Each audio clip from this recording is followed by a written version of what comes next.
রোজা রাখার জন্য মাসিক বন্ধ করার ওষুধ খাওয়া যাবে কিনা? অনেকেই আমাদের কাছে এই বিষয়ে প্রশ্ন করেন।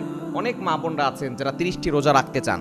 অনেকেই ফোন দিয়ে বলেন, হুজুর আমি ৩০টা রোজায় রাখতে চাই, তবে আল্লাহ প্রদত্ত যে অসুস্থতার সময় আমাদের আসে, এই কারণে আমরা ৩০ দিন টানা ধারাবাহিকভাবে আমরা রোজা রাখতে পারি না।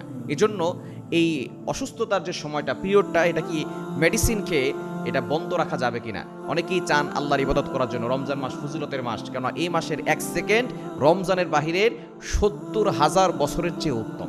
Can you imagine? আপনি কল্পনা করতে পারছেন? সুতরাং এই রমজান মাসে অনেক মা বোনদের একটা প্রশ্ন থাকে যে, হুজুর এটা যে আল্লাহ প্রদত্ত অসুস্থতার সময় আছে, এই সময়টা ওষুধ খেয়ে, মেডিসিন খেয়ে বন্ধ করা যাবে কিনা? অবশ্যই আপনাকে সতর্ক থাকতে হবে। যদি শরীরে কোনো ক্ষতি হয়, কোনো ধরনের পার্শ্ব প্রতিক্রিয়া দেখা যায় এই মেডিসিন খাওয়ার কারণে, তাহলে আপনি এটা খাবেন না, এটা আপনার জন্য জায়েজ হবে না। কেননা আল্লাহ প্রদত্ত সাধারণ যে নিয়মটা আপনার জন্য তৈরি করে দিয়েছেন, আল্লাহর ফয়সালা হচ্ছে বড় ফয়সালা।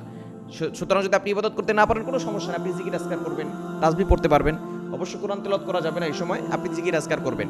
তবে অবশ্যই যদি শরীরে কোনো ক্ষতি না হয়, তাহলে আপনি এটা বন্ধ করে আল্লাহর ইবাদত করতে পারবেন। তবে উত্তম হচ্ছে বন্ধ না করা।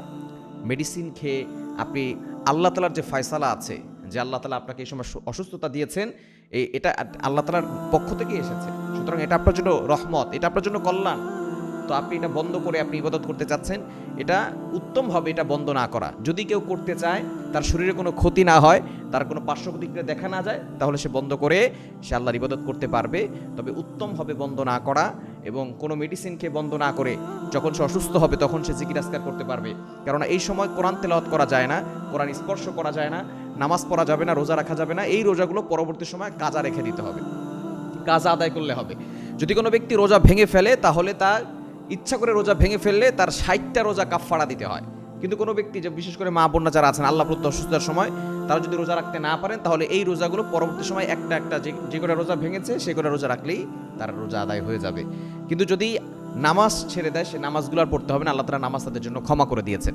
সুতরাং আল্লাহ তাআলা নারীদের জন্য জান্নাতটাকে সহজ করে দিয়েছেন। মা বোনরা যারা আছি, অবশ্যই রমজান মাসে আমরা বেশি বেশি ইবাদত করার চেষ্টা করব। যত বেশি পারি তত বেশি ইবাদত করব, তাহলে আল্লাহর নৈকট্য অর্জন হবে এবং আল্লাহ পাক রব্বুল আলামিন সকল বিপদ আপদ থেকে হেফাজত করবে।